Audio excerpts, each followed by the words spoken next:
they sent the dates or whatever. So of Hmm. course, immediately my eye went straight to June 12th, Okay. which is the Toronto date.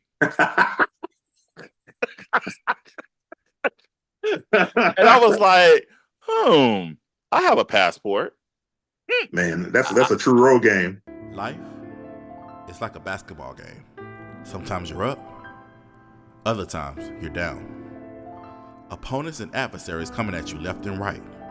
However, it's not the challenges you face that define you. What defines you is how you play the game. And I play to win. Welcome to my world, Carlton's world.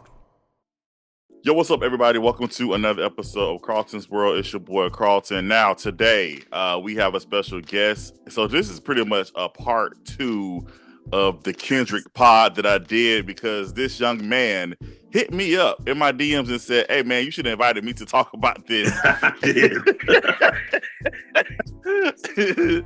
So, but I was like, of course, I mean, I can oblige because it's Kendrick Lamar. So, of course, you can never talk about Kendrick Lamar too much. So, without further ado, I present Ken Makin of Making a Difference. How you doing today, sir? Doing very well. How about yourself? I'm doing good, man. Doing good, man. Glad to have you on. Um, Yes, sir. I don't know if I told you this before. I probably did. I can't remember. You know, you get older, you kind of forget what you tell people. But I remember a funny story is people always try to introduce me to you. You told me that. and funnier is like sometimes I tell people about you, and then later on they try to introduce that same person will try to introduce me to you. I'm like, I told you about him, like. And for people who don't know, me and Ken grew up together. We went to the same church. We've known Yeah. each other since childhood. So eons of years, Yeah. eons of years. It feels like eons. No, man, it's been a while, but no, but I'll just say this too. It just goes to show how fast a year goes by because we had this conversation actually up at the news station. Yeah, So, and that was January. That was actually the first 365 of the year. yeah. So appreciate you for that, man. And obviously you've done some great work within that framework. So I appreciate you, man. Like I said, of course, I'm proud of you. All the great things that you're doing. Um, all the think pieces that you do, and everything. So thank you so much for what you contribute to the world. thank you, man. Likewise. No problem, man. All right, let's jump into it because you have some things that you want to say about Kendrick Lamar, especially this new project that has dropped, GNX. DNX. Your initial thoughts when it first dropped, because I know for me, like I said, I obviously I told the story already on the previous pod. I was driving into work and there it was. I was like, "What is this?" I was like, "What is this?" Because like I said, it was no rollout. It was just literally I rolled into work. I was on Apple Music, and then next time I refreshed it, and there it was Kendrick's new album, and I was like, "Oh, he dropped new music!" And it was this. It was a wonderful surprise. Hmm. So I definitely tapped in when well, not immediately because of course I had to go to work, but when I had some time. And because with Kendrick's music, you have to really digest it. Like Cool. you listen to it one time, you get the feel of it, but then you really have to listen to it a few times to really digest the different things that he's saying within each song. So, what were your initial thoughts when GNX dropped? Similar reaction. I do just want to say this first. The phonetic similarity with our names, because my name, as you know, is Kenton Jamar. So it sounds a lot like Kendrick Lamar. So I got to put that out there for the listeners up front. But no, as far as GMX, similar, dynamic or similar situation. That Friday, just kind of sitting around, chilling, and then all of a sudden got a text like Kendrick's dropping singles, and I'm like, okay, let me see what's going on. Not singles, whole album. Right. So was pleasantly surprised, and I actually had the good fortune to listen to some of it at that time. You know how first listens go. As you alluded to, you're just trying to see, what's catchy. So I basically sped through the album. I didn't, and just for example, like Luther, I think Luther is the song from that album that's got the most streams. But like I didn't even think, to stop it with Luther at first, because after I heard Squabble Up, that was where my mindset was. Mm. So I didn't even listen to Luther maybe until like, like a few days later, really stopped. And I was like, oh my God, this is amazing. But, in short, really good album, really enjoyed it. I think it's reflective of Kendrick. There are times where Kendrick is just like, really calm, really, reserved. And then there are times that he just, really, you know, uh, lashes out, has a lot of energy. So we see a lot of that. It's obviously not just an appreciation of the West Coast, I think, with this album, but I think specifically a lot of Tupac energy there, even, of course, talking about reincarnation. Hmm. So, but just overall, a really good album. I know, when it comes to folks, and look, everybody's got an opinion now. I wouldn't say it's a 10 or anything like that, but it's certainly, I give it a 7 or an 8. And, a lot of folks are saying, well, hey, there's another album that's coming this way. So, hey, we'll see what that entails. But man, Kendrick obviously is on a great run. I'm wondering if he can sustain this level of output. I don't Mm. know if you remember DMX, God rest his soul. DMX was on fire. Came out with, I want to say, 3 albums, not even in 2 years, like 3 albums in like 18 months. Hmm. And I remember, like, by that 3rd album, it was like, man, it seems like, you know, uh, the content, not necessarily that the albums were lacking, but you can kind of see just like kind of this slow decline. And I think it's just the nature of making music. You go through songs. I like this song. I don't like this song. You want albums to be commercial successes. Just a lot of different things you got to think about. And so Kendrick has had great commercial success, even going back to Like That, which wasn't, his record specifically, it was a feature. But, between Like That and Euphoria and, excuse me, Meet the Grams, of course, all of it, with the crescendo of Not Like Us and the success that's come off of that. So that is I don't want to say it's a concern, but I think it's something to look at, as, we're looking at projections of new music. Why? I'm wondering what makes. What are your thoughts as far as why you think there is another album coming? Like, because I know like a lot of people are saying that this is like a prequel, I guess, Mhm. to whatever. I mean, I again, I'm not a music analyst. I don't know. I just enjoy music. Sure. Likewise. Likewise.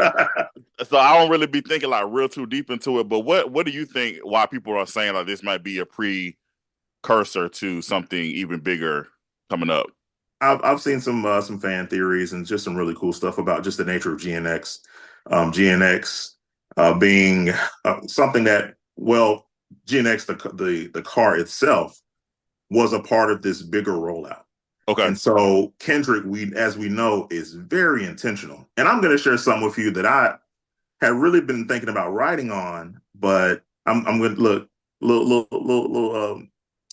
prequel, if you will, here. Okay. I So one of my favorite movies is V for Vendetta, and I don't know if you haven't seen V for Vendetta, highly recommended, especially in this political climate. Though I think it's always relevant. It's an anti-establishment type of movie. V for Vendetta. Anyway, there's a line in that movie. He's like, I spent 10 years laying down these tracks, and that reminds me a lot of Kendrick. Of course, there's the Drake beef, and depending on your perspective, that goes back, to the mid 2010s, almost early 2010s, and the layout, of this, this series of Drake disses is something that feels like Kendrick has really thought about, Mm. and even to the point of, just like how he's been dropping music and dropping albums, even more recently, it's like, okay, so you had Like That, and that was almost bait.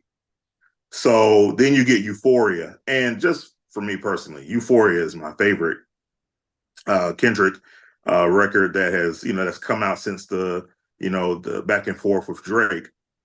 Because again, Euphoria just comes from this place of just really crafty and thought out, not just rhetoric, but you can tell it's like a focused contempt. Mm. Now, look, a lot of us get angry and we don't know how to control ourselves, but Kendrick is, again, a very deliberate, angry person. I don't know. I think that's just the, part of who he is, part of, and he's described this, of course, in his music. But I'm saying that all to say this. GNX, I believe, is a part of like a bigger rollout, a bigger, but in short, mixtape. Okay. GNX feels like a mixtape. Okay. And it feels like a mixtape. You can kind of go through the track listing. It's okay. We come out with Whacked Out Murals. That's kind of a, reflective song. Then Squabble Up, look, banger. Luther, like slow tempo.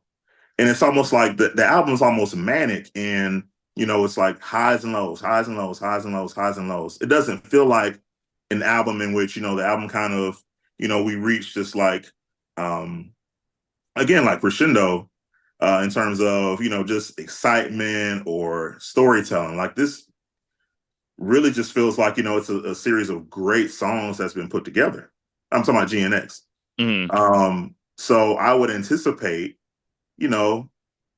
maybe before Christmas that he will put out something, and clearly the man doesn't need rollout. Yeah, right, yeah. doesn't need promo.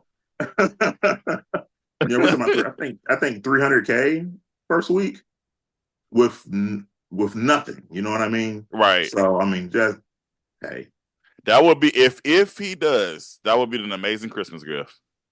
Absolutely. I'll take it. But the other part of that too is you got to think we got the Super Bowl coming up. Yep. There are just huge opportunities here, for him to look.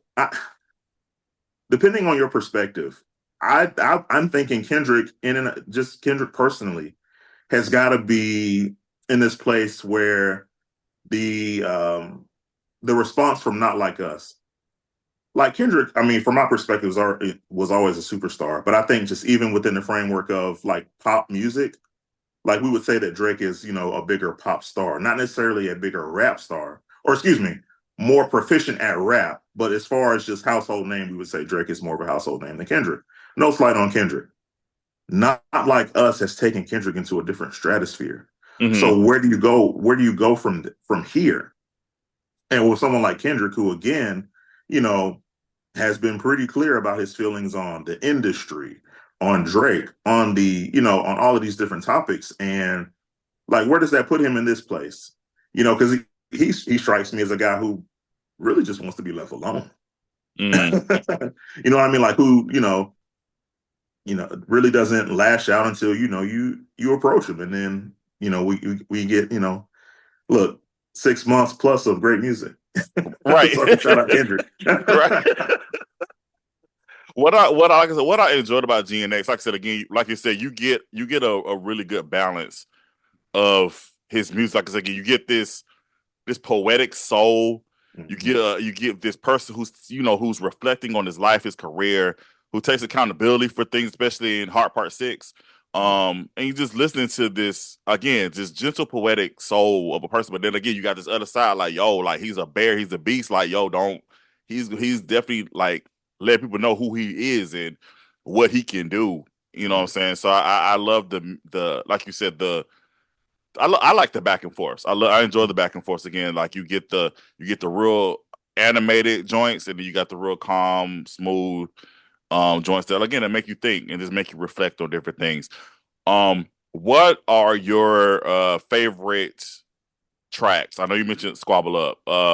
What are your favorite, like your go to, like again GNX? You can listen to it no skips. But if you one day you only had like 15 minutes in the car, what are your go to tracks for GNX that you have to listen to before you got in the car? Great question, man. I got something else I want to tack on too, because look, this may be on your schedule, but no, we got to talk tour as well. But anyway, yeah, for sure. But to answer that question, definitely TV Off. Like TV Off is, oh my god, and beyond the mustard bit, which I mean that's very dramatic. We're gonna hear it, from bands, and we're gonna hear it like we hear Not Like Us. Mm-hmm. TV Off, just in terms of favorite tracks, but we'll do it this way. TV Off is without a question my most favorite record, most favorite song on the record. But from there, I pretty much can go back to the beginning of the album. So it's TV Off, Whacked Out Murals, Squabble Up, Luther, and what's that? Luther, Man in the Garden. So Yes. that's pretty much how I listen, to like those tracks. The rest of the tracks, I mean, we can say they're second tier. I mean, they're still, quality records, but that's just my listening preference. Yeah. Are those five? Yeah. I was hoping you would say Man in the Garden. I'd be wanting people to list that song. That song is just so good.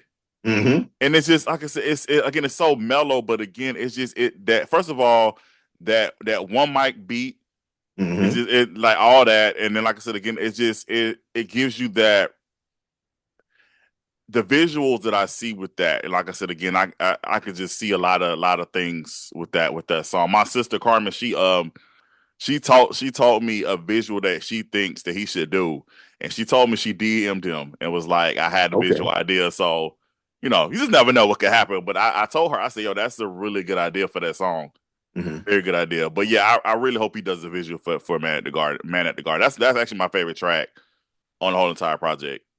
I love that. It's so it's and this is the thing again. Kendrick is so intentional.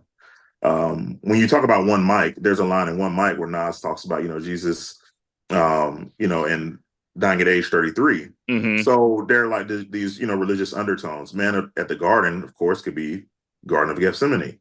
Hmm. So, and of course, Kendrick makes religious references, in Man at the Garden. So I can only imagine Carmen, her visuals may be something of a religious orientation, Hmm. which I mean, my options. In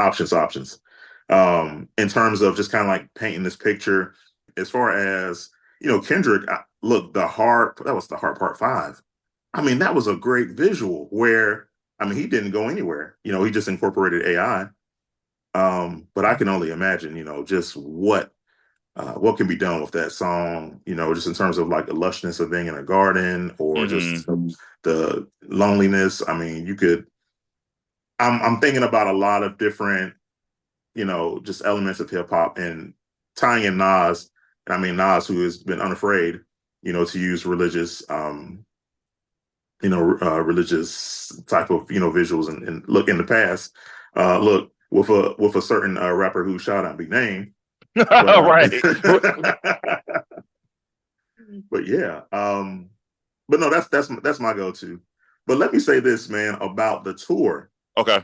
because I was excited to hear about the tour, and then I saw the ticket prices, and I'm like, oh man, we're gonna have to come out with another album because that kind of knocked me down a notch, man. Because those tickets are up there, man. Brother. So okay, so when Carmen, of course, Carmen is the one that be on it. Mm-hmm. So Carmen said it in our sibling group chat. She was like, "Hey, she sent us the date. It was either Carmen or my brother's wife, Akia. It was one of them. They sent the dates or whatever. So Mm-hmm. of course, immediately my eye went straight to June 12th, Okay. which is the Toronto date, and I was like, I have a passport. Man, that's I, a true road game. I might want to venture out to Toronto. And then I saw, of course, I saw the Atlanta date. I mean, the closest ones obviously Atlanta, Charlotte. Mhm. But yeah, then Carmen sent us the prices, and I was like, oh, um, he might gotta do another free concert on Amazon. 'Cause And it's one of those things that it's a sign of the times. We all have our criticisms of Ticketmaster and so on and so forth. uh-huh. But I just, and hey, this is the artist. Hey, you got to do what you got to do. But Yeah, man, $200 for the nosebleeds, man. brother. I think you price out, a lot of the fan base, and maybe that's intentional. I mean, if we go back and even think about the pop out on Amazon, you look in that crowd was, I mean, was not like us. So, and I mean, that may be what happens, with this tour that's coming up. But I just think there's a certain energy, and I can't tell Kendrick what to do, but Kendrick SZA on an HBCU tour would be dope. Just something to think Mm, about. yeah, that's true. Especially with the Not Like Us, you got like two or three like legit like band hits. You know what I mean? So it'll be a different crowd, but I think the energy would just be so pure, and I think it will be more reflective of Not just Kendrick's music, but just Kendrick as a person. That's a good perspective. That's a very good perspective. I really, because I really, and I told Kendra this, like I really want, like this is before even he announced the tour. I had said if Kendra, when Kendra does the tour for this, I really want to go. And then of course the tour was announced. And then, Mm-hmm. like you said, you saw the prices, and you're like, okay, realism sets in. It's like, okay, what bill do I really want to sacrifice this bill to go to this concert? Yeah. So like I said, I do really want to go, man. But like it's just like these prices, though. And I can't, and I can't say, I can't tell you, I'm not gonna be like, hey, lower your price, son. I can't tell you that. But I'm just like, okay, realistically, financially, I'm like, am I willing to sacrifice something to go to this show? So that's what I'm thinking about right now. Yeah. No, it's cool. And I mean, you look, we both might end up going because I'm definitely looking at the Charlotte show. So that Atlanta show is on a Tuesday. And I think that'll be more difficult. Well, just depends. Hmm. I know, me, look, married with kids, that Tuesday show is going to be tough. Now, that Saturday show in Charlotte, which I imagine will be very well attended, maybe comparable to the Atlanta show because, again, it's a weekend show. Hmm. When you just talk about, just regionally, you're going to have a lot of folks coming into that space to see Kendrick. And, I really do hope I'm fairly confident it'll be a good show. What we also have to think about, too, is that you are seeing two top tier artists for the price of one. So the last time Kendrick went on tour, he went on tour with Baby Keem. And no disrespect to Baby Keem, SZA, totally different situation. So I think that's something else you got to consider when you look at, just the cost of the tickets, look however exorbitant or high they may be. So I think it'll be a great show, great tour, and definitely interested to see what happens in Toronto. Yeah, that's that. Aren't we all, right? Right, exactly. I'm gonna go ahead and just be keep it 100. I'm not the biggest SZA fan. Mhm. Um, my siblings get on me about that. They've gotten on me about that. It was like I'm a hater. But hey, here's the thing though. Okay, so Ken, me and Kendra went to the Missy Elliott concert, Mhm. and I'm not the biggest Sierra fan, but however, that whole concert I was up. I was even up on Sierra parts. So going to this concert, I might be up, even I might still be standing up on SZA part, even though I'm not like the hugest fan. I might just be up getting it. I mean, it's just the energy of the room and just the energy of music. It's like you just get into a space where you just enjoy it, even if you're not necessarily like the biggest consumer of that person's music. So Absolutely. I'm curious to know about Sierra and SZA. Is it just certain songs or just certain vibes? Like what? Because I mean, we all, everybody has. Hey, I don't really like that artist, even though they're popular. I'm just curious. so with Sierra, back in the day, she just used to irritate me because there was used to be so many Aaliyah references. And I'm a huge Mm. Aaliyah fan, and I was just like, nah, she ain't Aaliyah. Nah, stop it. Stop the madness. Stop. That's blasphemy. Stop it. Mhm. But over the years, I've grown um to to like her music later on. Mhm. Um, with SZA, it's certain songs I like, and then certain songs just sound like she has like cotton balls in her mouth. It sounds like she's just not really opening her mouth. She's just singing like that, and it's just like open your mouth. I don't know. It's a stylistic choice. But like I said again, if I go to the concert, I'm sure I'll be up during her set as well. Mhm. I'm sure I'll be up waving and everything again because it's just the energy of the room. So Mhm. There are yeah. people who are saying that about Luther, and I'm laughing. The beautiful thing about Luther is when two people get on a track, and you look, whether it's singing and rapping or whether it's two rappers, like there are just moments, man, where that synergy is just apparent. And Luther is one of those songs, man. Like the way that, and to be clear, like this is not unfamiliar for Kendrick and SZA, which is why that tour is gonna be dope. Because man, they get on the track and they make magic. Luther's a beautiful song, and of course, we'd be remiss if we didn't give credit to late great Luther Vandross and Cheryl Lynn. I mean, who created their own energy on that record, and it just made be something that it was easy for them to follow Mm. because you just kind of had this back and forth. But I just think lyrically, it's a simple but effective song. When we talk about Luther, and it really accentuates this album slash mixtape. I think it's a really beautiful song. See, and that's so in our siblings group chat, like I said, I was telling them I actually Luther. So if I had to rate, put the songs like on a list, Mhm. Luther would actually be my last song. But Wow. yes, but I my favorite one of my favorites is Gloria. Okay. I love Gloria, Okay. and Scissors on that. Hmm. So like I said, it just I think with certain songs it depends on if I can tolerate Scissors' voice or not. Mm. It just depends. But I like I said, I love Gloria. Again, I love when Kendrick uses symbolism to tell a story, and then it's like he reveals what he's really talking about at the end. It's just like sir, you are a genius. That's it. Pulitzer Prize winning artist. I was telling my coworker this yesterday. I was like, this guy is a Pulitzer Prize winner Hmm. because she's a huge Drake fan. So we have these we We have still these have those.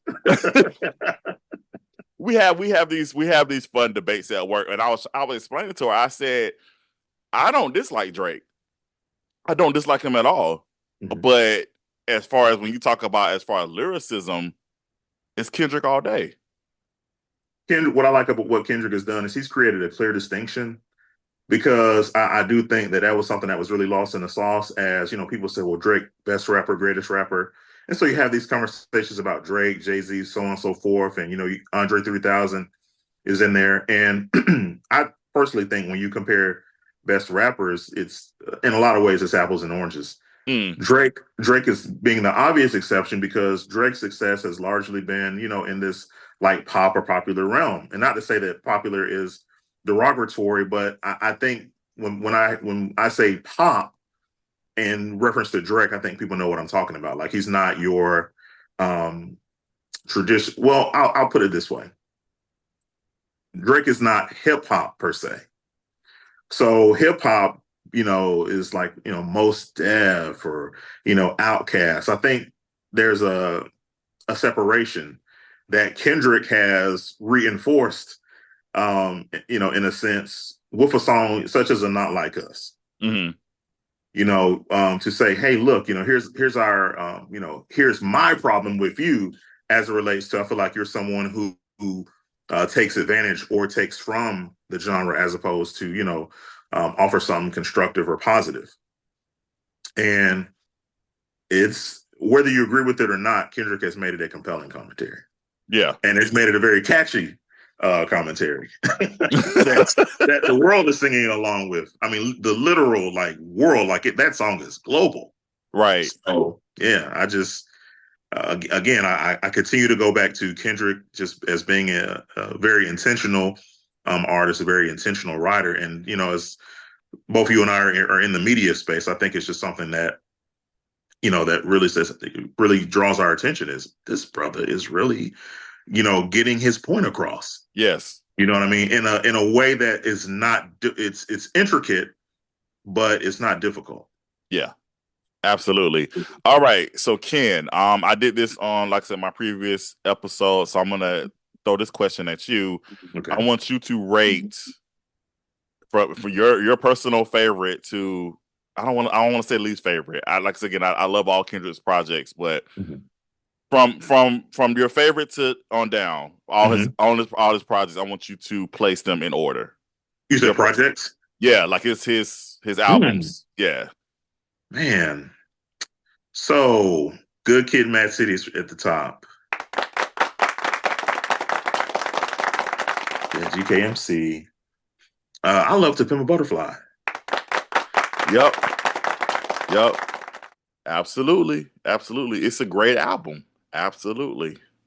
Yeah, so that album gets a bad rap because I really don't think people appreciate the instrumentation. I have To Pimp a Butterfly on vinyl. Oh, wow. Yeah. So let's see. We got GKMC. We got. And I want to make sure I don't forget anything. So GKMC, To Pimp a Butterfly, Damn. Yeah, that's third. Mm-hmm. Um, I'm really trying to make sure I'm forgetting anything. So if you're including and then you got Mr. Morale and the Big Steppers. Oh no. So okay, thanks for that. Because that's I was looking for that, and of course I'm.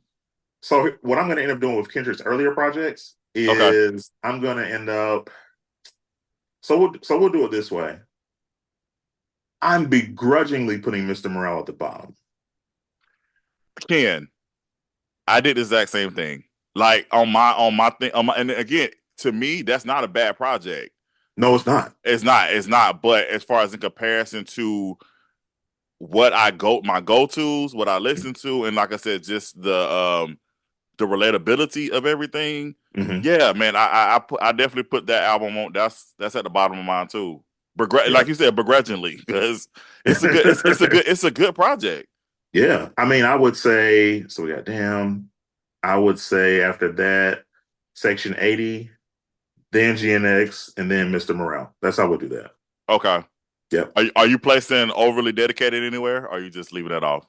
I'm leaving it off because it's a mixtape. Look, I see what you did there. And then I'm assuming you're leaving Untitled Unmastered off too. I see that now. That I'd have to put at the very bottom. Okay. And again, not a bad project. Okay. Yeah, I'm putting that one at the bottom. See, I cheated a little bit.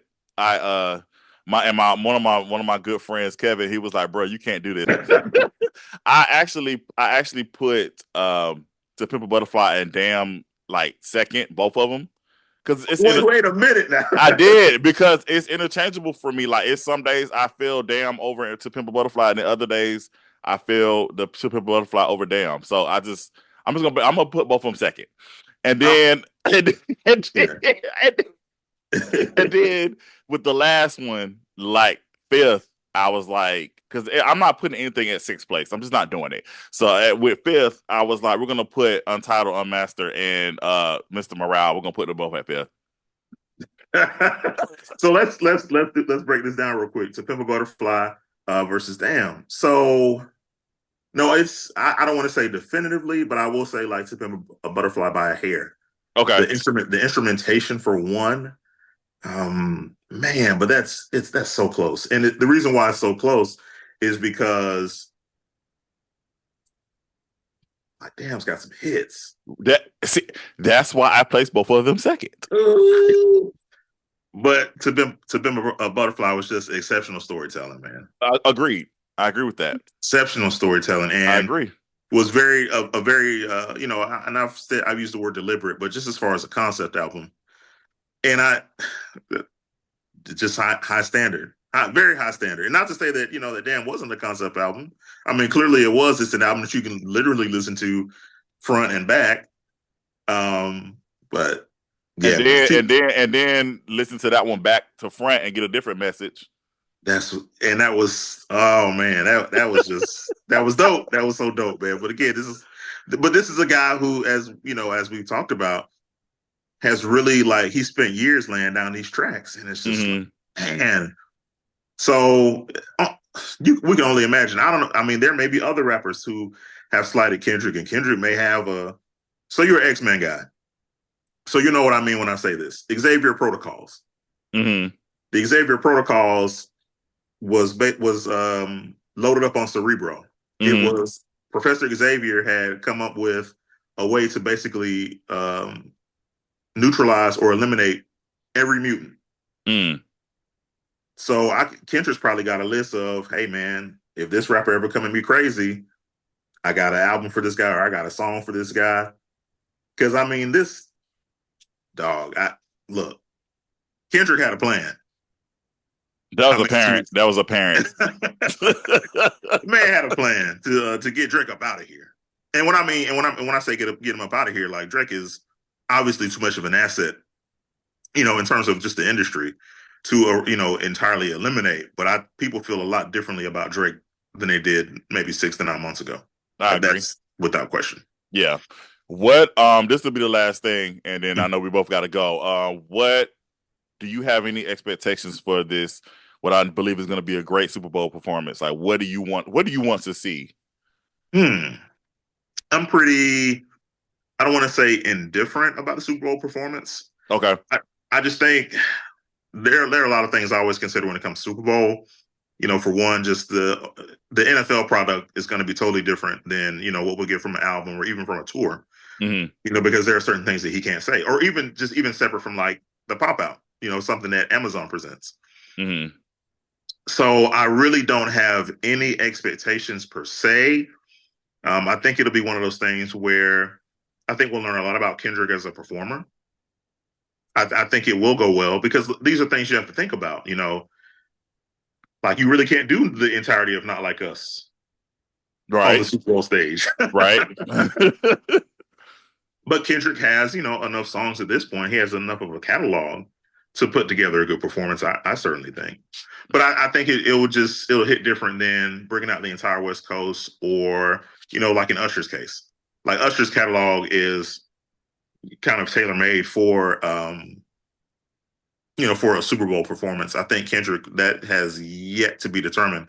Not to say that his catalog isn't sufficient, but just how does Kendrick execute that on that level? Does Kendrick bring out Lil Wayne? I don't think he's bringing out Lil Wayne. I don't think he is.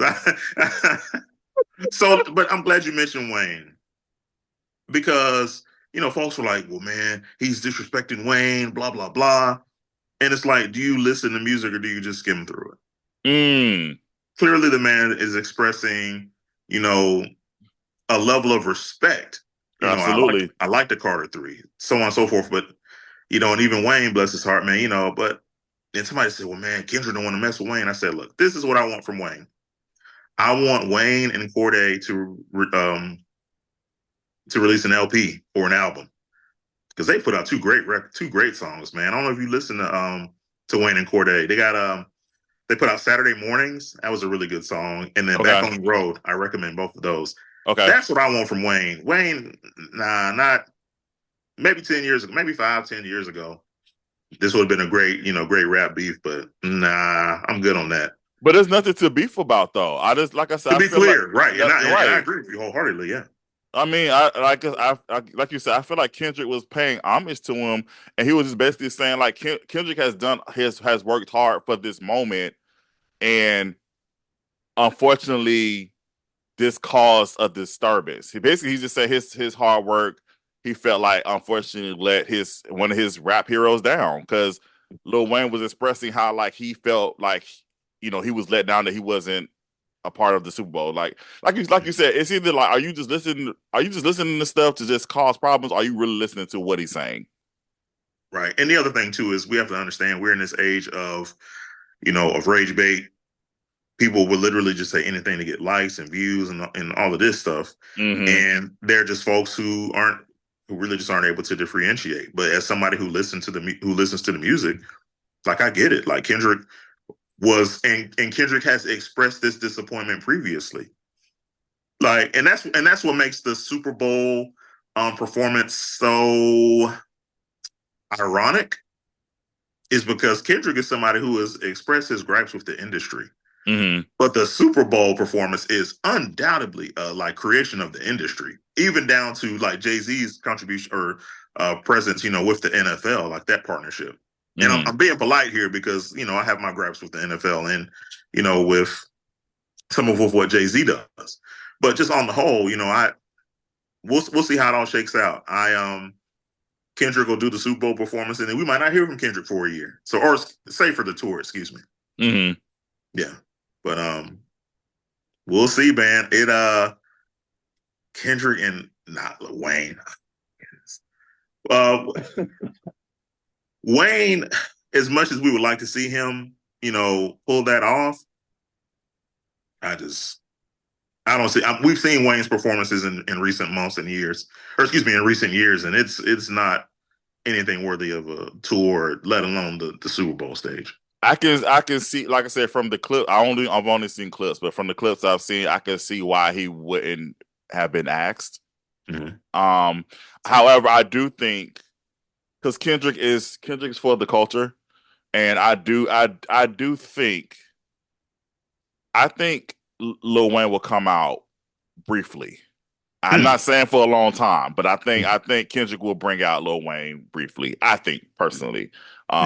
We'll like I said, we'll see. I know SWV. I think one of the group members posted saying because they sampled one of their songs. Mm-hmm. She was saying it would be great if we can get out there. So I think a lot of people I think this is gonna be I think it's gonna be a memorable performance. Mm-hmm. I think it's gonna be a good one. I'm definitely looking forward to it. I mean, honestly, I don't even watch the Super Bowl, but I mean I do tune in for two things: the Super Bowl performance, and I tune in for the food. Like, what are we eating? So what are we doing as far as food? That's the only thing I look forward to on Super Bowl day: the Super Bowl performance and what we cooking. For So sure. But let me say this too. Let me say this too about the Super Bowl really fast. Is okay, go ahead. generally if you go back and look at your those halftime performances, like a lot of those songs are up tempo. Mm, So you probably won't get it at the Heart Part Six at the Super Bowl because it's a song with a slower tempo. Even and that's what I'm saying. You probably won't get SZA at the Super Bowl because Luther again that everything's going to be up tempo, which was why you might see Lil Wayne because I could see them tying in the Kendrick record with like a quick a Millie verse. That'd be yeah, crazy. I think he's gonna bring SZA out. They're gonna probably do that song from Black Panther. Ah, yeah, yeah. So you're definitely gonna incorporate. Definitely gonna incorporate some Black Panther up in there for sure. So yeah, like I said, it'll be interesting to see what he does. And again, he's going to be very intentional, obviously. So there's going to be some type of message. So Mhm. it'll be interesting to see what happens. Ken, is there anything else that you want to say before we log off? Oh man, listen. As always, Carlton play for president. Shout out Maine. I'd be remiss if I didn't shout out the two hardest working brothers in Augusta. So salute to you guys. Appreciate you, brother. Love what you guys do with the movies with the top fives. So Bro, we got two episodes coming out. So I'll go and tell you the next two we recorded we did the um top five R&B female groups, okay. and we specifically stuck with 90s 2000s because again it's a plethora, and so we'll be there all day. And then we did top five TV dramas. Ooh. Yeah. And the top five TV dramas, we had comedian EJ Rogers on there, and Yo, he's yeah, hilarious. it just it's yeah, I can't wait. I'm excited about editing these so y'all can see Mhm. them because it just went crazy. I'm about to say it went off the rails. If EJ had anything to do with it, nah. But shout out EJ, man. That Yeah. oh my god, I've been laughing at him. Look, he's still looking for the girl. So yeah, man. Shout out EJ. Yeah, man. Like I said again, shout out to Maine, shout out to Slim, shout out to everybody that's doing positive things in Yeah, the community, man. And again, a big salute and shout out to you, sir. I definitely appreciate you, and I'm grateful for our friendship.